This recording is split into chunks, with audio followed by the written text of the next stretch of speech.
Hey, this is Pete from Achieve Tutorials, and today we're going to talk about 7 essay topics to avoid in your college application essays and the kind of stories that you should include in your application essay. But before we get to that, if you haven't subscribed, please click that subscribe button. Let me start by saying that college application essays can be a very valuable part of your entire application process. Probably only about 10 to 15% of college application essays actually help students to get into college. Probably 30 to 50% help keep them out of college.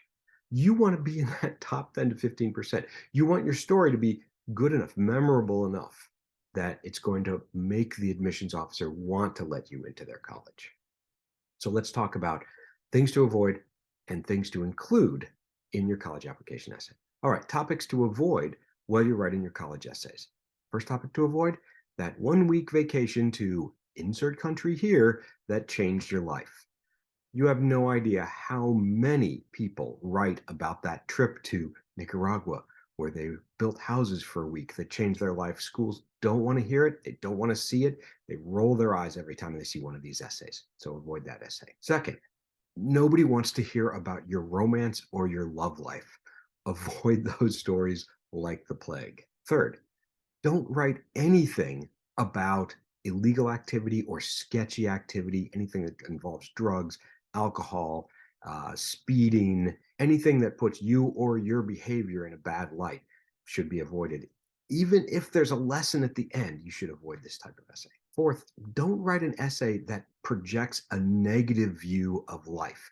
If there's real negativity in your story, and especially if it ends with negativity, it's not going to do you any favors getting into college. Fifth, don't write anything about information that's already in your application. This is your opportunity to tell a new story, to say something different. So avoid rehashing the things that are already in there that they already can learn about from your activities or maybe another short essay or something like that. Number 6, and I hate to say this, athletes, avoid the sports essay. Don't write about sports. Show them that you have broadened your horizons a little bit beyond your sports activities. And finally, avoid any essay that reveals intimate details that might make someone uncomfortable. Now, it is part of your job to present yourself as an individual so that people can get to know you as an individual.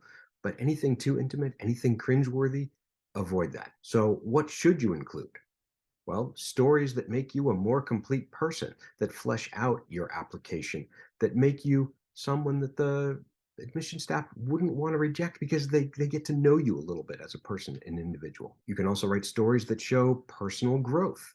It's totally okay to talk about a mistake you made in the past if you've grown from it and the growth is a good, valuable story. It's also valuable to write stories that show empathy, compassion, and insight.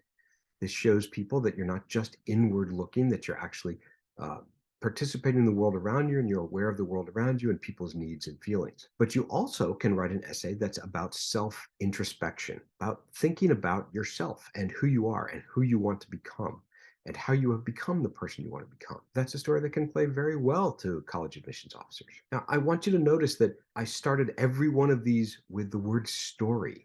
These should be stories. They should tell a tale. This is not just a listing of things. This is not cold, hard facts. This is a story where you're trying to sell who you are as an individual and why that individual is interesting and would be a good college student. Now, these stories can be very small stories.